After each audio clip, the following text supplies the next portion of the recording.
Jadi tetap walaupun kita meyakini sesuai dengan hadis-hadis Nabi bahwa sebaik-baik tempat di muka bumi adalah masjid, tapi kita tidak membuat gap bahwa kalau kita udah berada di masjid berarti yang di luar masjid itu tidak sebaik-baik tempat. Berarti yang di kafe tidak sebaik-baik tempat. Berarti yang di tempat main tidak sebaik-baik tempat. Seolah-olah itu rugi, hina, tidak berpahala, dosa. Tidak selalu seperti itu. Selalu ada dawabit dalam Islam itu. Arti dawabit kondisional, pengecualian-pengecualian yang bahkan merubah hukum. Karena al-hukmu taduru ma'al illah wujudan wa adaman. Hukum itu tergantung alasannya. Adanya alasan, adanya hukum, tidak ada alasan, tidak ada hukum. Itu kaidah fikih. Persepsi fikih namanya. Ada hukum fikih, ada persepsi fikih. Persepsi fikih ini kalau di pesantren itu dikenal dengan istilah belajar usul fik. Kaidah-kaidah fikih. Dari usul fik, persepsi fikih, akhirnya lahirlah sebuah produk-produk fikih yang dikenal dengan hukum atau fatwa. Nah, fatwa, hukum tergantung illah. Illah itu alasan. Illah itu penyebab. Illah itu kondisi. Sehingga menjadikan sesuatu itu halal ataupun haram. Bahkan kadang sesuatu yang haram berubah statusnya menjadi boleh, bukan halal tapi boleh dalam kondisi tertentu. Kenapa?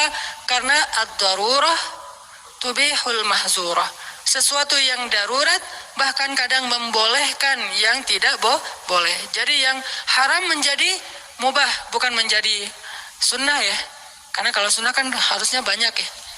Kayak misalnya yang haram tuh sebutlah daging ataupun hewan yang diharamkan dalam Islam. Terus kita kelaparan di padang pasir, kelaparan di hutan, buat teman-teman yang hiking mungkin nauzubillah terjebak karena gempa atau apa, akhirnya kehabisan makanan, harus makan apa yang mereka temuin. Ketemu babi hutan, udah berburu yang lain gak nemu, akhirnya cuman itu yang mereka dapat dan mereka dalam kondisi yang hampir mati. Akhirnya mereka potong tuh babi, mereka makan untuk hanya mengganjal tubuh perut mereka supaya nggak lapar dan mati. Itu namanya boleh. Tapi kalau yang namanya sunnah, makan sebanyak-banyaknya.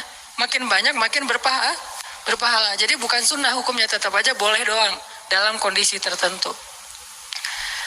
Jadi kita lihat alasannya. Sama kayak misalnya gini teman-teman. Kita lagi ngobrol sama teman-teman ya. Bisa di grup, WA, Telegram, atau kita lagi kayak ketemuan kopdar gitu. Lagi ngobrol kopdar gitu, tiba-tiba ada salah satu teman kita mulai mancing atau dia spontan keceplosan ngomongin aib temannya yang lain. Apa istilahnya? Gibah. Dia spontan ngegibah, ngomongin tentang temannya, aib yang ada pada diri temannya yang kalau dia dengar dia bakalan malu. Itu namanya gibah. Dan terus kan tugas kita adalah unsur akhaka zaliman au mazlum. Tolonglah saudaramu yang zalim atau yang terzalimi. Menolong yang terzalimi maklum kata sahabat, tapi menolong yang menzalimi gimana ya Rasul? Hindarkan dia dari perbuatan zalim, perkataan zalim. Itu cara nolong orang yang zalim. Nah, ketika kita ngelihat ada teman kita ngobrolin teman yang lain tentang aib-aibnya, kan tugas kita adalah apa? Nolong dia kan?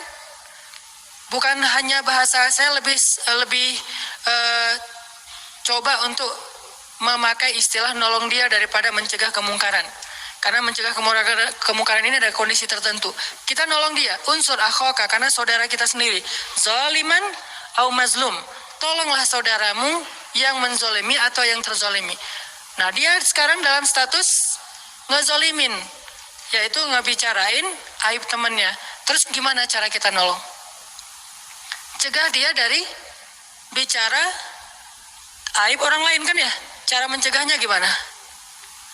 Cara mencegahnya banyak. Salah satunya dengan kita sampaikan, oh itu gibah nggak boleh. Cuman kadang-kadang ada orang yang ketika di ngomongin kayak gitu, sebetulnya dia udah tahu. Cuman enak aja kan ngomongin aib orang lain tuh kadang-kadang rasanya kayak renyah-renyah gurih gitu kan. Jadi kayak apa? Yalah kayak kita makan cemilan apa yang kesukaan kita, ditambahin sambal, ditambahin kerupuk, ditambahin apa, kalau perlu masih kurang tambahin cengek potong gitu biar lebih enak gitu kan. Itu kayak makan mie instan banget kasih cengek. Itu ngomongin orang lain.